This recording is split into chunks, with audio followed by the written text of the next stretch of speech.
Welcome to the Association of MBAs webinar, Personal Branding, The Truth Told Better. This is a part of the new series of MBA refresher webinars launched to follow on from the success of our regular CPD certified MBA refresher event. The series will allow more of our members across the globe to access the knowledge of our accredited business school academics. The MBA refresher webinars are designed to take you back to business school and bring you up to speed with one of the core topics covered by the MBA program in today's business environment. Some of the refresher webinars are also organized by our global ambassadors. The ambassadors are a global network of accredited MBA alumni nominated by their business schools to serve their peers and promote the value of accredited MBA education. Today's webinar will be presented by Professor David James, who is the Professor of Marketing at Holt International Business School, and he'll take you through the commercial personal branding process. He'll be introducing some fundamental concepts, and the session is focused on looking forward but not really reflecting on the past. Professor James will be happy to take questions at the end of the session, so please do send them in as usual, and then we will mention the questions at the end. And the slides and the audio will be available after the webinar in case you have missed anything. So I'm about to pass you over to David James now. So David, over to you. Thank you. Good afternoon, everyone. Welcome to my talk to you about how you build a personal brand. This is very much a pragmatic approach that I want to go through with you, and what I wanted to do is take you through, because we've only got 45 minutes, some of the things I want you to start thinking about when you build yourself a brand. This is a very pragmatic what to do process. It's something that I do with MBA students in their final year, and actually when they've finished business school, how they can reposition themselves in the marketplace. I work with a lot of young innovators and entrepreneurs who are seeking new funding and try and help them to build themselves a brand that makes them more sellable as individuals. I do it with senior management teams to become more visible as leaders, and it's really essentially anybody who wants to maybe get to the truth about themselves told in a better way. Essentially, it's based on the fact that we all have great human potential, and rather than being scared of it and hiding behind it, human potential is something that's fantastic and we should celebrate. So hopefully you'll find what I'm going to talk about interesting. I want to give some reasons why you should do it as well, because one of the challenges you may have when you start trying to build your brand is cynics and people telling you that you don't need to do it and why you're being self-centered and egotistical. Well, this is permission for you to show off, because you have to start managing yourself in a more professional way, and you have to deal with a lot of people who say, well, it's all rather silly. But try and go with it and see what you feel. First thing to think about is you need to believe in yourself as an independent unit of economic activity. I think that when you look at building a personal brand, you've got to think of yourself as an entrepreneur, because you are an entrepreneur, and once you have an entrepreneurial mindset for managing yourself, the whole process becomes, I think, much more effective to run. And I picked up this nice quote, which I think reminds us of where we're actually coming from. All human beings are entrepreneurs. When we're in the caves, we were all self-employed, finding our food, feeding ourselves. That's where human history began. As civilization came, we suppressed it. We became labor because they stamped us. You are labor. We forget that we are entrepreneurs. Now, there's Muhammad Yunus talking about being an entrepreneur, and I think we need to remember that we are entrepreneurs, and if we have the courage to take control of our lives, we can actually build ourselves a very strong brand. I just want to give you a couple of quotes as well to get us moving on this. This is a man I admire greatly, Warren Buffett, you know, from Berkshire Hathaway. And there's a wonderful book which looks at the wisdom of Warren Buffett. And I picked out one or two quotes which I wanted you to take and just think about not only building yourself a brand, but also how you deal with problems and issues in work. The first issue, he was talking about people getting in their own way and how people tend to make things too difficult for themselves. And Warren said this, he said, I always look at IQ and talent as representing the horsepower of the motor, but that the output, the efficiency with which that motor works, depends on rationality. A lot of people start out as 400 horsepower motors, but only get 100 horsepower of output. It's way better to have a 200 horsepower motor and get it all into output. He goes on to say, and I'll explain why I think this is important for us. So why do smart people do things that interfere with getting output they're entitled to?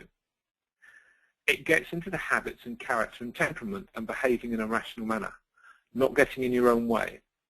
As I said, everybody here has the ability absolutely to do anything I do and much beyond. Some will and some won't. For those who won't, it will be because you get in your own way, not because the world doesn't allow you. Now, I take from this, essentially, if you think too much about things, if you reflect too much about things, if you look for problems, if you look for issues, you will find them and they will get you in your own way. I'm very much a believer in people just getting up and doing things. And one of the things about building your personal brand is you've got to get up, get on with it, do it. So let's not get in our own way. Let's just think about how can I commercially take advantage of all the things I'm fantastic about and get the truth told better. And there's one other quote I love from his book, or the book about him, which is about taking on the impossible challenge. He also said, with few exceptions, when a manager with a reputation for brilliance tackles a business for a reputation for poor fundamental economics, it's a reputation of the business that remains intact. So I think let's take on challenges that don't damage us. If you're looking to build your brand with a poor business model, I'd look somewhere else and try and get a better business model. So personal branding. One of the challenges has been in the past that people haven't needed to build their own personal brand. We had jobs for life. My father started work when he left university when he was 23, 24 and worked till he retired in the same organization. Many of us had parents and grandparents who did that. The issue today is we're expendable. And if we are expendable, then we have to take advantage of making ourselves less expendable by building ourselves a human brand that really extends what we're good at into the marketplace. And one thing I think is quite interesting that's come up recently is the human cloud, for example. A lot of people are saying, well, I want to become a sole trader, I want to work for myself as a consultant, how can I get myself into the marketplace because I'm just one of millions? Well, we have the human cloud that's coming into position, and when the human cloud really arrives, then there's even more reason for us to build a strong brand. So when the people hear your name, people will start thinking, I know that person, and these are the words that come to mind when they hear your name. Because unlike past sourcing ways, the human cloud will dramatically benefit small buyers because they can take advantage of the long tail of global sourcing. So we have all of a sudden a whole series of global buyers having greater reach to reach global sellers. Now the global sellers would be you as independent economic units of activity, and all of a sudden you can start building your personal brand. So that's really, I think, a big issue for you as individuals if you're becoming a consultant or working for yourself. At the same time, within the organization, if you're working for a corporate, I think we need to focus on building a personal brand, because organizations have spent a lot of time focusing on people's health and well-being. And I think we need to spend more time as well working on our intellectual fitness as well. And I think a great thing if you're starting to build your personal brand is to build intellectual fitness into part of your brand. Becoming somebody who knows a lot of things about a lot of issues is a big issue I think we should become aware of. Judy Hobsbawm said the other day in the Sunday Times, the age of the silo is over. Having a wide amount of small bits of knowledge is now incredibly valuable. And I think if we build our brands based on we know a lot about a lot of things, it makes us much better as individuals. So we need to show off. We need to, how is it best to put this? A lot of people don't like doing this because they think it's becoming big-headed. And that's a bad place to start. It's an understandable place to start, but if you don't start showing off, no one else is going to do it for you. So this is a chance to start looking and really believing in what you're good at. And what we do in the process is work out what you're strong at, what your points of power are, and turning them into valuable propositions that we can bring to the marketplace. in subtle, sophisticated ways that don't show you as big-headed, but show you as really, really valuable people to do business with. So we're looking at showing off in a subtle way. We don't do reflection. The retrospective man has no position in the personal branding sphere. So we're looking forward rather than back, because if we get stuck in the past, what happens when we're stuck in the past is it limits our future, because we keep looking back to where we've come from. I don't want you to look back to where you've come from. I want you to look forward. So, as I've developed the personal branding process over the years, I've turned it really into an incubation process. And I take people, and I think you should start thinking about defining your path for life, defining where you want to go, and writing your script for how you're going to get there. And a good way to start this is to write a script for where you want to be in 15 years' time, and then work back in three years. So if you want to be at a certain place in 15 years' time, where do you want to be in 12? Where do you want to be in 9? To get yourself to the position in 12, to allow yourself to be in the position in 15 years, what would you have to do at 9 years? To be at the 9-year position, what would you have to do at 6? What would you have to do at 3? And then you break it into shorter and shorter groups. So to be in a position in 3 years, what would you have to do in 2 years, 18 months, 15 months, 12 months, and then break it down into 1-month segments moving forward. And it's an incubation process, because I believe everybody is a wonderful idea. Everybody, no matter where you're from and what you do, is a wonderful idea, and you have wonderful ideas and you have wonderful power within you. And I believe that ideas grow when they're nurtured. And the personal branding process, a lot of it is about how you nurture your great ideas, how you nurture your talent, and how you build yourself a plan to take yourself to the marketplace in a focused commercial way. It's not about how you dress and what you wear and how you shake hands. It's not really about how you network, because if you build a strong brand, you become the network. It's a deeper issue. And one of the first issues I want you to think about is how you release the Swiss pirate in you. Now, you may think, what on earth is he on about? I got into personal branding because I love celebrities, because I'm rather tacky like that. And I like hello, and I like looking at celebrities, and I like reading celebrity magazines. And I was reading Vogue the other week, and I was reading an article about an antiques dealer, and he was talking about what it was like to be Swiss. And I think this is the same when you're a personal brand. He said, being Swiss, you have to be a bit of a pirate and go out and find the treasure, because it won't find you. We're a small country surrounded by big players, so you have to find your niche. Now, the sentiment of that, I believe, really drives well into how you become a personal brand. You have to go and find the treasure. You have to find the marketplace. You have to find the audience. You have to find the business, because you're not a big company and no one's going to come to you. So you have to find your niche. We have to search for your market position. We have to find your audience segment, because it's not going to come to you. So let's be a bit of a pirate about this. And in doing this, I think this was JC, he said, I'm not a businessman, I'm a businessman. And that's important. When you look at the personal brand, when you look at your personal brand, one of the big challenges, one of the things you have to start doing is considering you as the independent, individual economic agent. You have to think of yourself as a business unit and start to think about how you manage yourself as a business unit. In the same way as when you're working in your business at the moment, you look at your company, your brands, your products, your experiences, the services you take to market. You do the same with yourself. You take on different roles in your head and you start to think, okay, if I was a product, how do I differentiate myself? How do I build my brand? What is it that makes me stand out from the competition?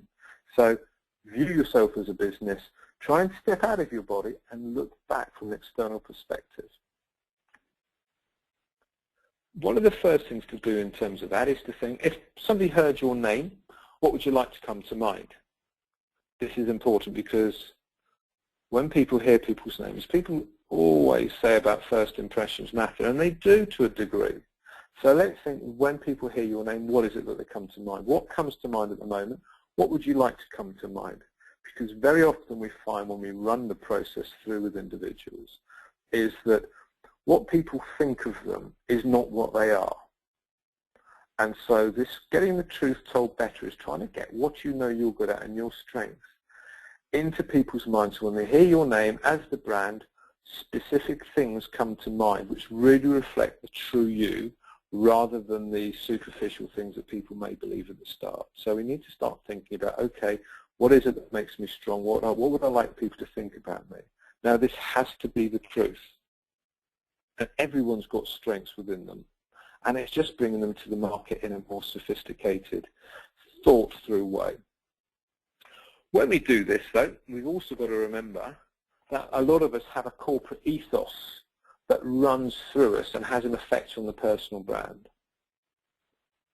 So when you build your personal brand, if you're working for a corporate, you're working for an employer, the two have to be taken hand in hand, because you can't, if you're working in an industry that has been hit by scandals or has been seen rather unethical by the wider community, it's very difficult for you as a personal brand to be seen as being something slightly different or ethical, because the two just don't fit. And if people see things that don't fit together in the mind, they tend not to try and rationalize and think it through. They'll just dismiss one or two and just go to somebody else because it's too difficult to make the choices. These two guys, I think, are important, and I'll come back to one of them in a few minutes. But essentially what we've got here are Seth Godin and Malcolm Gladwell. I'll come back to Seth in a few minutes. But Malcolm Gladwell, I think, is very interesting because he talks about a lot of issues to do with personal brands. And one of the things people say to me a lot is, how can I build my strengths? I don't have any. I'm not an expert in anything. Now, I don't believe that, and I think people deep down don't believe that either, because everybody's an expert in something. Everybody has a strength in something. It's just finding a way to get it out of you. Malcolm Gladwell said that essentially you can become an expert by doing 10,000 hours of work in any subject area. And if you look at your career and what you do, you're an expert. You've all done the 10,000 hours. I've done, this would make me feel very old, I've probably done 42,000 hours of work around branding and marketing in my life. And I'm pretty confident that I know some things about marketing and branding that would make me an expert. The challenge is, how do you get that expertise out and how do you turn it into a big message? Well, the first thing is a positive mindset. You are an expert. You've just got to have the confidence of working out where you've put the time in. If you still don't want to go with being an expert, you've got to also ask yourself the question, what stops you from being outsourced and what makes you indispensable? If you're working in a corporate and you want to become more valuable to the organization, you don't want to be at risk of being outsourced, made redundant, lose your job, restructuring, etc. Well, work on your strength. Build yourself as somebody who's indispensable to the organization by working on your strength and turning it into something that people in the organization see as valuable and directly connected to you, your name, and your brand. And build that around passion.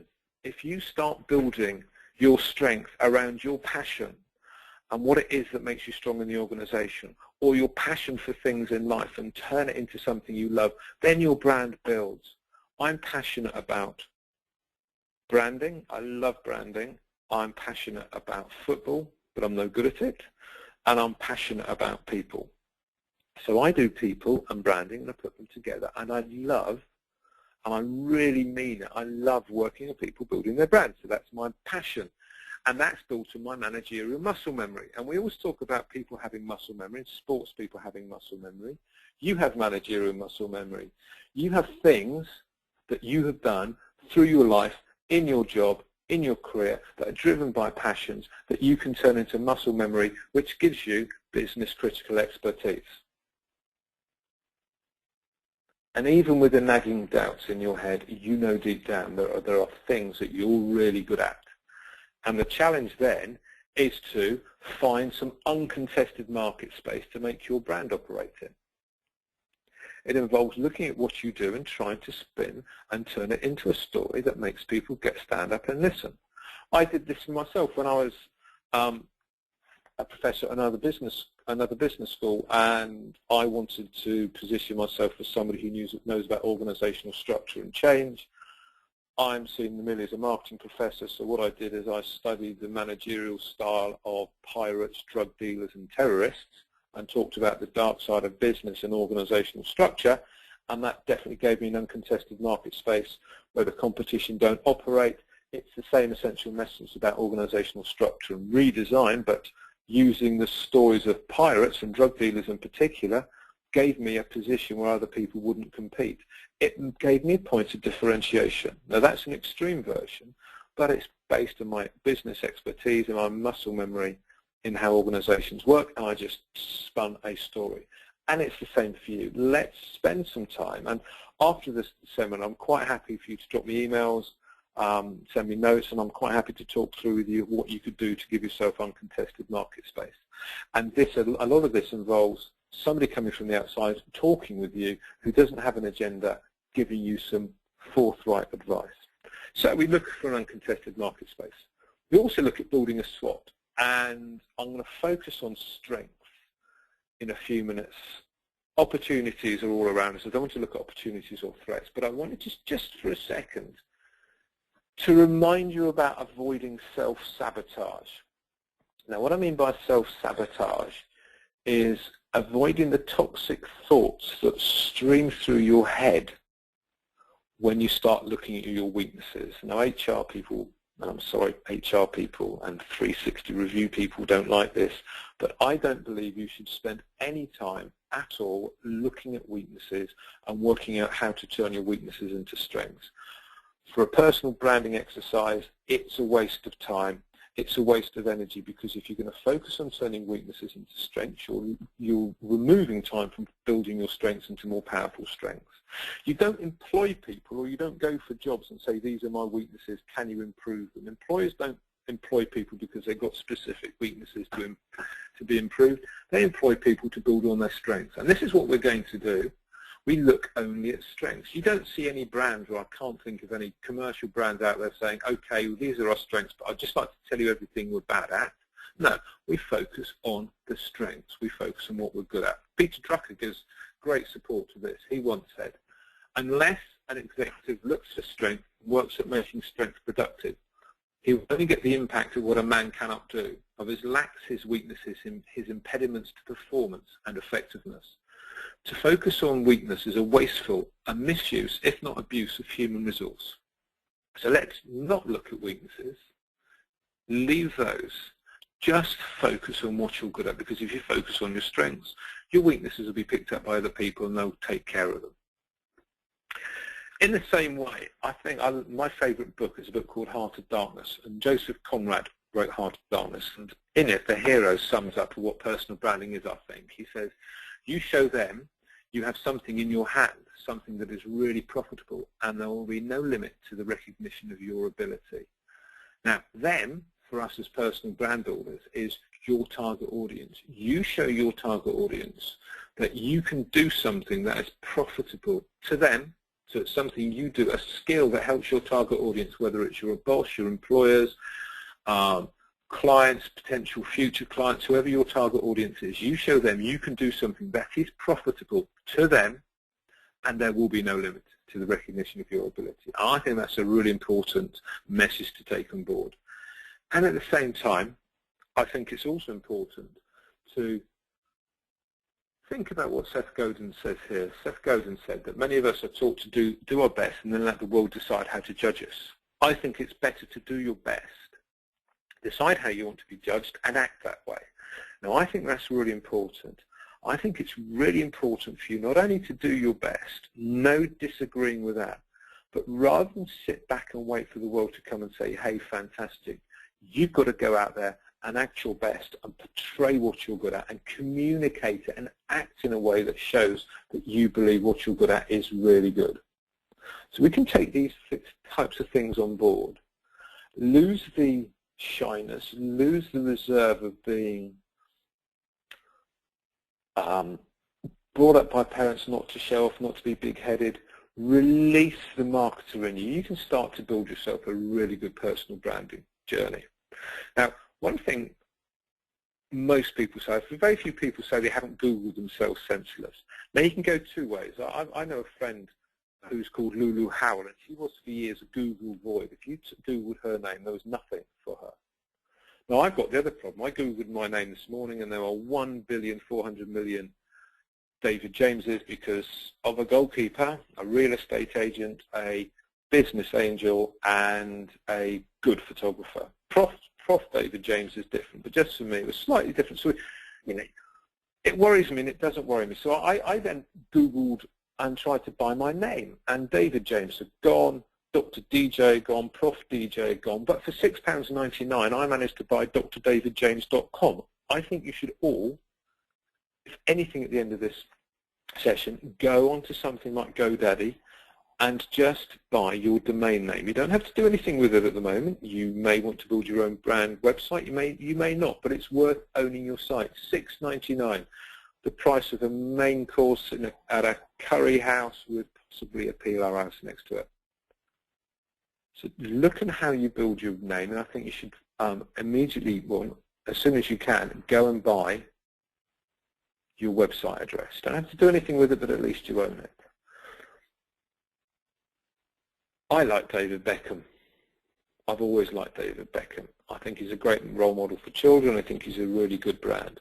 I picked up this conversation once on Radio 5 where somebody, I think it may have been Sheila Fogarty, I'm not sure, said, I like David Beckham, I just don't like his brand.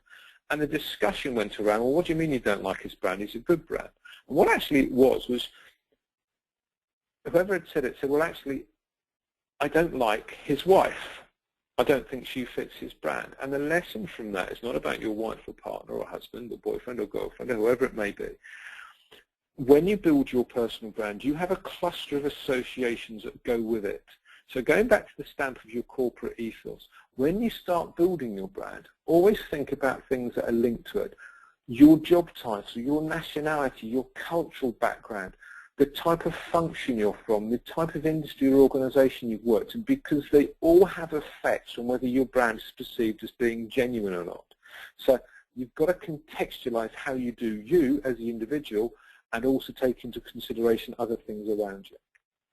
In this short period of time, there's lots of things we could do, but one thing I really wanted to look at quickly was your profile and what you use. I mean, a lot of people do personal branding to get a new job, to reposition themselves in the market. And one of the dangers is avoiding saying you're exactly the same as everyone else.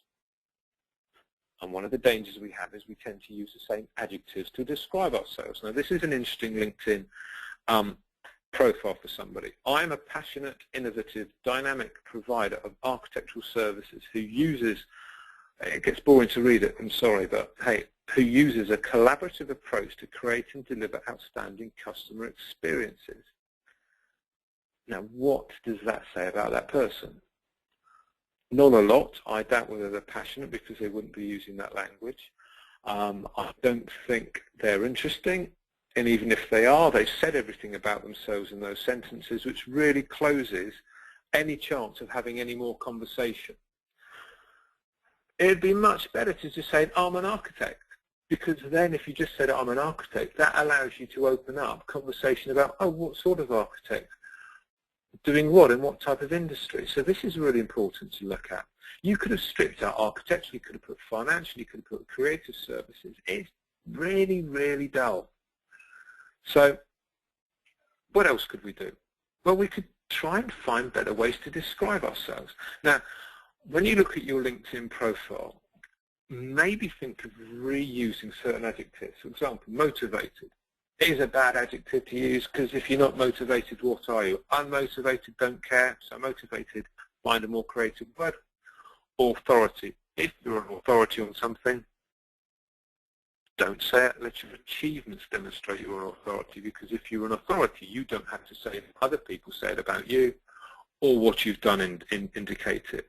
People who say they're global providers tend not to be. Why would you say it if you weren't? Being innovative or being creative, these two adjectives are words that are very uninnovative and uncreative to use. If you're innovative, if you're creative, let other people say it again. Let what you do say it. You don't have to say it. Experience, well, we're all experienced. Passionate, well, I hope we're all passionate. Unique, well, yes, we're all unique, but so what? Never say guru And I was looking on LinkedIn this morning, just looking at interesting words, and I was looking at people's connections this morning, and I picked up there were around about 30 people I know have new connections, and I just scanned through, and of these new connections, 12 of these people had new connections, had looking for new challenges on their profile. And I really don't think that communicates good things to people. It shows that you're out of work, and it sends negative messages. So let's find better ways of communicating who we are. So how do we do it? How do we build, and how do you manage a personal brand?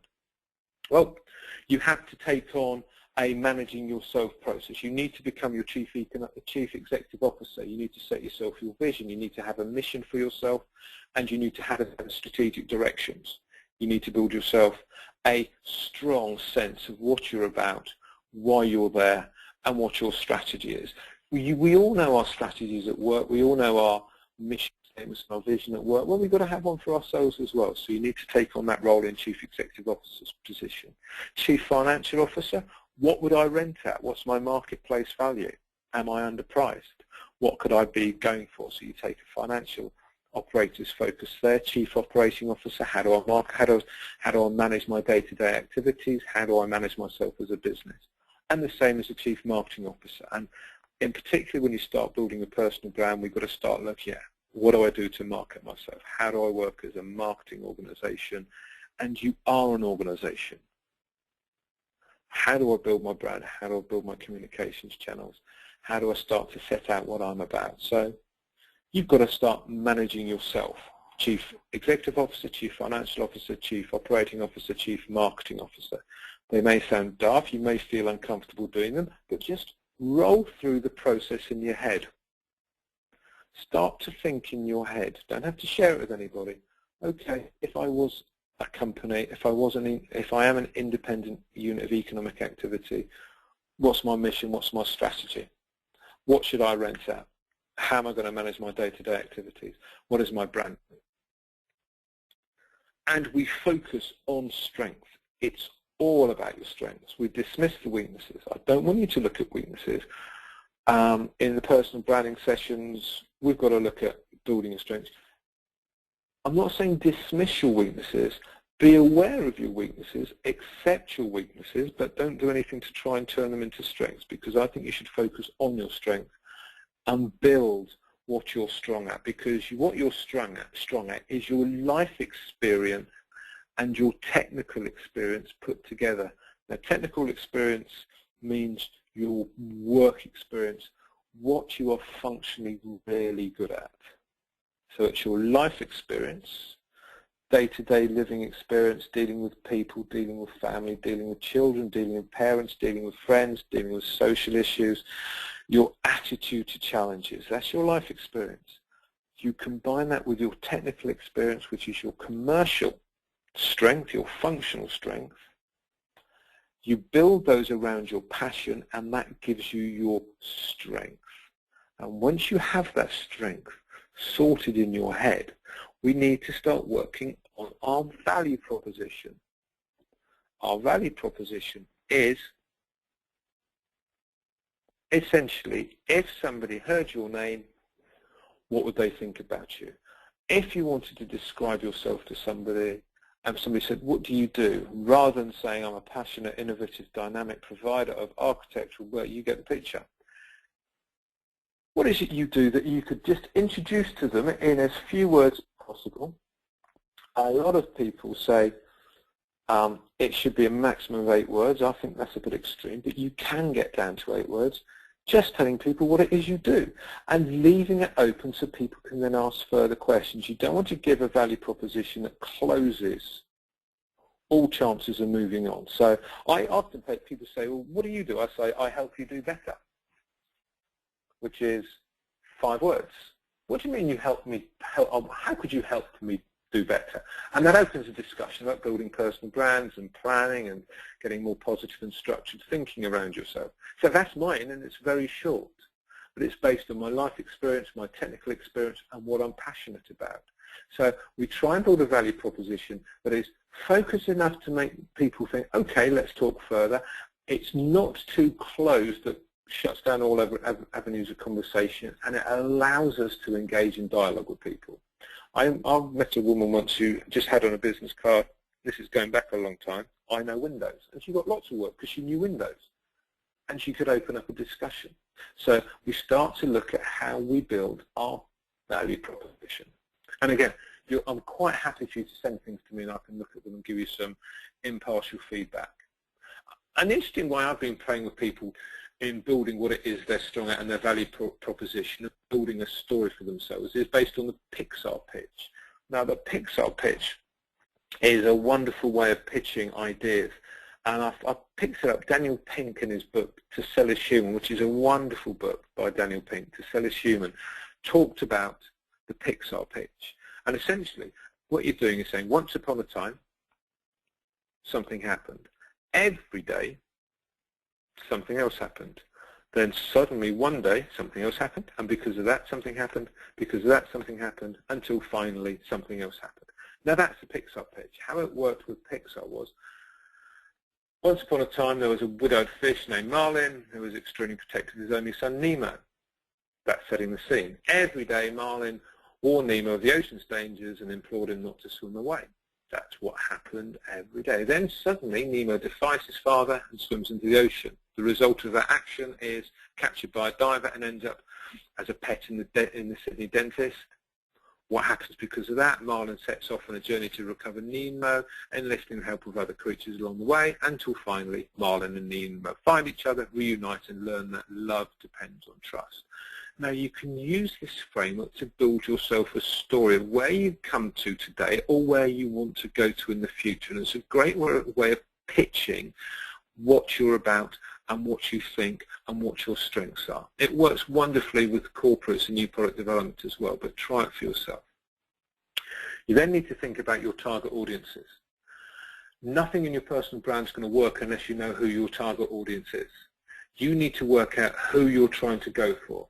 Now, I don't want you to go for trendsetters. You need to identify trend spreaders. You need to work out who is going to spread your message for you. You need to start looking for people who you want to engage with. Job title, region, type of person, work out who they are and go to them. Where they search for information, have a presence there. If you need to engage with them, you know where they are. But unless you know who these people are, you can't do anything with your personal brand. So we spend a lot of time working on audience segmentation, type of people you want to reach, why you want to reach them, how it hits with your strategic direction you want to go to. And for each target audience, you have a specific set of messaging frameworks to build on. Different target audiences are looking for different things. You map your strength to what they're looking for and craft your messages and your brand positioning accordingly. So we don't go for trendsetters, we're looking for trend spreaders. I call them force multipliers, people who can get your message out there. Because what we're trying to do is, when we build a strong personal brand, is we're trying to become a network ourselves. We're trying to become the center of a network. We don't want to join that. Well, we can join other people's networks, but I think it's far more effective once you build your brand to set your own network up. And that brings me on to the issue of how you build a better network. The first thing I think you need to do is analyze who your network of contacts are at the moment. Bring them all into a big cluster, all the contacts you have at the moment, and then break them down into segments, maybe by job title, maybe by a level of expertise in the organization, level of seniority, different countries, different regions, different functional or organizational or industry expertise, and delayer them and put them into different clusters. And at the same time, diversify. See, maybe there's people in your network you don't need. Maybe you think you're weak in certain areas. How can I build my network in areas where I've got gaps? Work out where the networks are, work out who the clusters are, and then look at how you can capitalize by giving specific messages to different types of people in your network. Because there will be different people in different parts of your network who behave in different ways and look for different information. I saw an interesting article about wind farms and Google and wind farms to power their servers the other day, and I've got part of my network involves a lot of Danes who work in wind farms. So I targeted them and I started a discussion with these guys about wind farms and its impact on servers. Not of interest to anybody else. but it was an interesting dialogue to have with these people. So it's specifically capitalizing on a message that I think is interesting, but only for a small group of people. And I could do it because I delayed, I diversified, and I capitalized on the messaging building. So for each target audience I identify, or you identify, I then decide what the key messages are to get over to each audience, and I build my messaging frameworks accordingly. Good way to start that is to look at building an advertising message. And I challenge you is to write a 30-second radio script, or maybe write the copy for an A4 press advertisement, which brings out your passions and your strengths. It's a nice exercise to do. It's self-indulgent. A lot of personal branding is self-indulgent. I don't apologize for that. It's part of the process we go through. Because what we're trying to do is get the truth about you told in a more effective way. Because if you don't do it, there's little likelihood of anybody else doing it. So it's believing in your strengths, understanding what your passions are, building yourself a value proposition, looking at your target audiences, working out who they are, working out where they go to, building messaging frameworks, and starting to communicate. Lots of people don't do it, which is fine. If people don't do it, it gives more opportunity for those who do, because if you do it, you've got an open marketplace.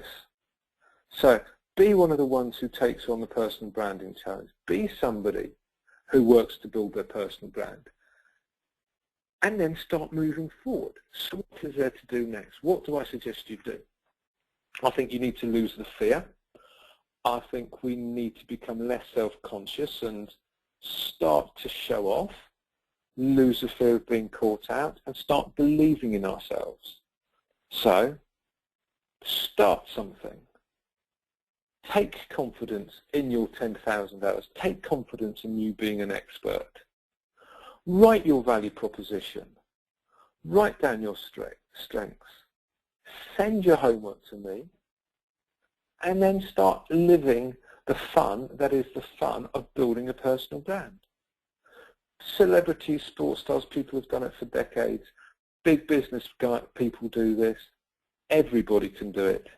It's a simple process if you lose the fear and have confidence in your own abilities. Now, to finish with, why should you do this? Well, I love this. Lots of people say it comes from different people who said this, but if you don't show off, just remember this. Our deepest fear is not that we are inadequate. Our deepest fear is that we are powerful beyond measure. It is our light, not our darkness, that most frightens us. We ask ourselves, who am I to be brilliant, talented, gorgeous, fabulous? Actually, who are you not to be? You're a child of God. Your playing small does not serve the world. There is nothing enlightened about people shrinking so that other people around you won't feel insecure. We're all meant to shine as children do.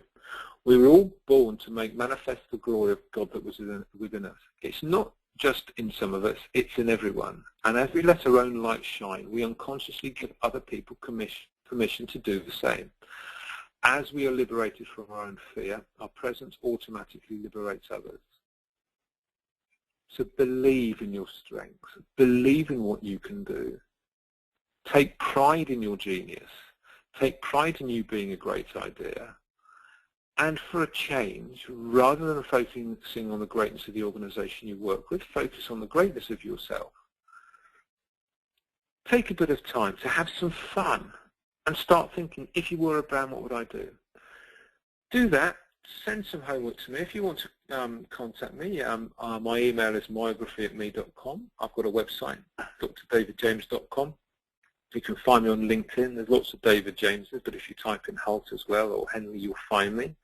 I occasionally tweet, or you can send me a text message or ring me up. Any way you want, but that's what personal branding is. I believe passionately that everybody deserves the chance to build their brand.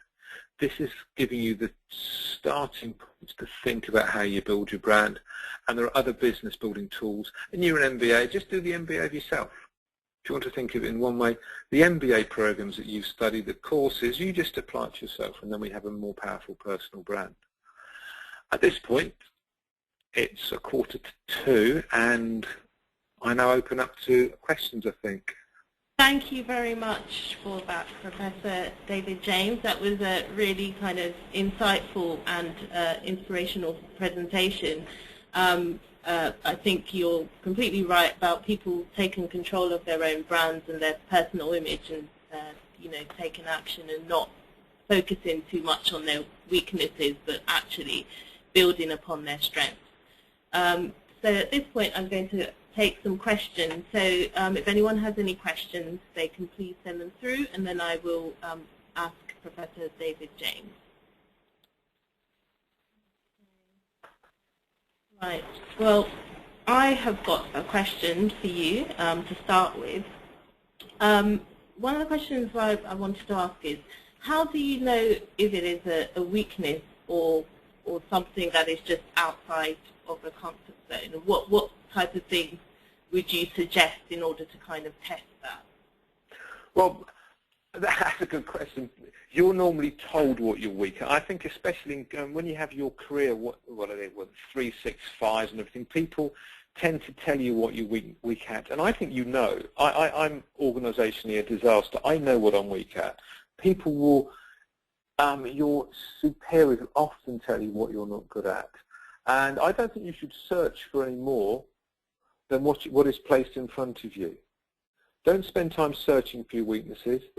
And also, just say thank you for sharing that. Yes, I know it's a weakness, but I'm really trying to focus on what I'm good at. Because deep down you know your strength, and deep down you know your weaknesses. And it's just being honest with yourself. Thank you very much. Okay, so I've got a question from Jutta Kirchner, who has asked, with your 40K plus passionate working hours on personal branding, did you find a difference within genders? No, more differences within cultures. Okay. So for example, if you are, I've done a lot of work in, I mentioned Denmark a while ago. If you're Northern European or Northwest European especially, it's very difficult to show off. And the Danes, for example, have this concept of janteloven, which means nobody's better than anybody else. And it's very difficult for some cultures to take the step forward and show off. I often say, I often think you should release the hidden American in you. So it's cultural rather than gender specific, in my experience. Thank you. Luz Poli has asked, I work in a company where any new idea is not taken seriously. Nobody will collaborate, nobody is interested. What would you advise to make your ideas to convince others and work on them, in order to work on them? I think you need to start talking to a wider audience about your ideas. Maybe organise a brown bag day, you know, one of those brown bag lunch days. Do a presentation to people. Do a white paper in the organisation and start to send it around the organisation. But start making the conversation. Don't let people simply stamp on you. People normally stamp down on ideas because they're scared of change and they may be scared of you. And you shouldn't let other people stop you pursuing what you have as ideas. And if you're in an organisation that stops them, maybe take them outside. Maybe build your ideas yourself and do them somewhere else. It's not a good environment to stamp on innovation and ideas. Thank you. Hugh Morris has asked, how do you think Twitter can help the development of your personal brand? How do I think cricket? Twitter. Twitter, because that is actually Hugh Morris, a cricketer. Twitter. All right, Twitter, I think it's a dangerous area. The danger with Twitter is, you know, you can just say, oh, I've opened a packet of crisps today. Ha, ha, ha, isn't that interesting? I think my view on Twitter and LinkedIn, and I take them quite in a similar way. I think they're quite professional areas to you of communication. I use them to communicate information I think is valuable to my target audience. If you use it too often, people screen you out because it becomes boring. So I think if you're going to tweet or you're going to use any social media to send information out, I think it's got to be targeted, it's got to be relevant, it's got to be interesting. The danger is just flippantly using it all the time for all and sundry ideas. This for us building commercial personal brands is about using it as a messaging device. So I think you've got to think about what it is you want people to do with that message, and you need, I think, my view is you need to use Twitter to point people towards information that helps them do better things, because then you start to get positioned as somebody who knows where information is to help people. And is that kind of building on an identity of a thought leader, if you like? So you're kind of positioning yourself as a thought leader in a specific area? Oh, it is a thought leader, and going back to earlier about intellectual exercise and things around that. It's a thought leader because people do want people to spend more time thinking. What you can do, I think one of the challenges we have is not that there's not enough information, is that there's too much information out there. So as a thought leader, your role building a personal brand in terms of sharing information is giving people the right information and filtering it for them. And that's where I think it can be really useful. You see something that's out there in the media, whether it's online or it's traditional media, and you point people to it with a specific tweet or a message on LinkedIn that makes people think, okay, that's really useful for me. So yes, as a thought leader and also a translator and a filter of all the rubbish that's out there. And translator is often the way I think of building a personal brand. You're translating big ideas into messages that the non-specialist can understand. Thank you. Lena Cumberbatch has asked, how do you sell something unusual when your personal style is not a carbon copy of everything else, and it's not what everyone else is expecting? How do you sell an unusual product or thing? Well, I think if you're selling the unusual product or thing, I think having a style that doesn't match everybody else is a perfect place to start. I think one of the dangers we have today is people are becoming very much vanilla in how they position themselves, and I think having a different position, and it's about different messaging frameworks. So when I talked about what I have done on the organizational structures, one of the I've often talked about the management style of Osama bin Laden as an opening gambit, because we can then talk about how Al-Qaeda was managed in a different way, or how a Somali pirate runs his cash flow and his operations. And it's using a different way of breaking people out of their thought patterns, breaking people's flow to introduce a new idea, I think is quite important to do. And being different, I think, is a great place to be. One of the dangers we have is people tend to be exactly the same. So if you are different, but with something that has value, then I think that's a great place to be. Thank you. Someone has asked, to get to know about me, inverted commas, better, I'd like to ask people around, what sort of questions would you recommend me asking? That's a good one. Well, it depends how brave you are. Well, a difficulty with getting people around you is getting people to actually be honest with you. But I think you've got to ask, if you heard my name, well, what words to come to mind? What do you think when you hear my name? And the challenge is getting people to open up and tell you. That's the challenge, because people just want to be polite. So I think you should ask, and also it's not only what people say. So you can ask people, what do you think I'm good at this? What do you think I'm bad at? What do you think I'm really good at? Is reading between the lines of what they say, because people don't want to hurt you, and often people don't want to build you up either. People won't want to build you up. They'll think, oh, I can't tell you that. It just makes you sound fantastic. So read between the lines and then work out in your head, and this involves being honest inside your head about what you're good at. Putting the two together, and that'll give you a feeling of your strengths. Thank you. Sonia Liu has asked, what is the difference between your brand and your value proposition? Your value proposition is how you articulate your brand in a short sentence or a short communications opportunity to other people. Because a value proposition, you are delivering people something and they're giving you something in return. So essentially what you're trying to do with the value proposition is, this is what my brand's about in my head, I work out what I'm strong at. If people ask me what do I do, if I can say in a very short, thank you, structured positive sentence, that gets it over to them. Simon Moore has asked, what does success look like having gone down the personal branding route? Well, I'm my own economic agent. I work at Halt. I only do things that are fun because I have built a brand around things that interest me. So it's great. It really is. I do what I like.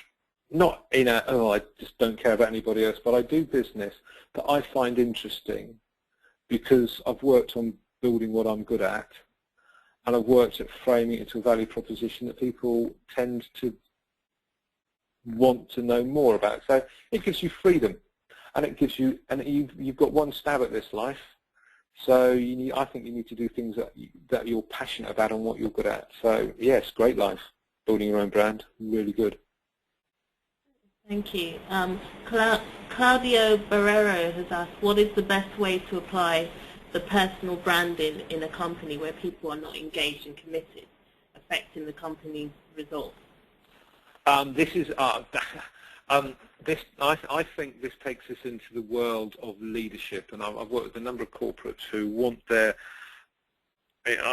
One group once brought me in because as soon as you got appointed to the board, you became invisible, and it was actually trying to release people from their corporate defence of having the board director C-level role and turning them into leaders. So from that level, it's about using your personal brand to inspire people. So using the passion in your strengths to build confidence in other people and allow other people to have their own confidence and strength. And a lot of that's about how you communicate passion.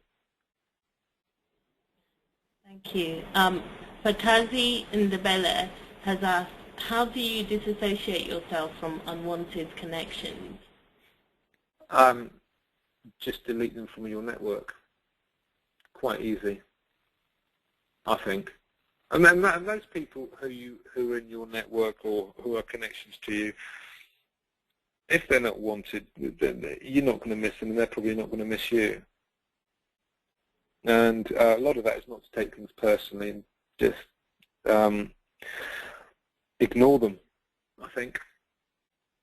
Thank you. And one other thing, something on that as well. As soon as you go into the process of building yourself a brand and you start communicating your passions and talk about what you're interested in, you will get people having a go. Once you stick your head above the wall, you will have people having a go and popping at you.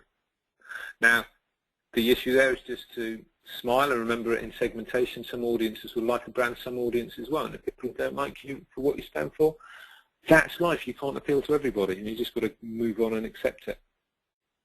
Thank you.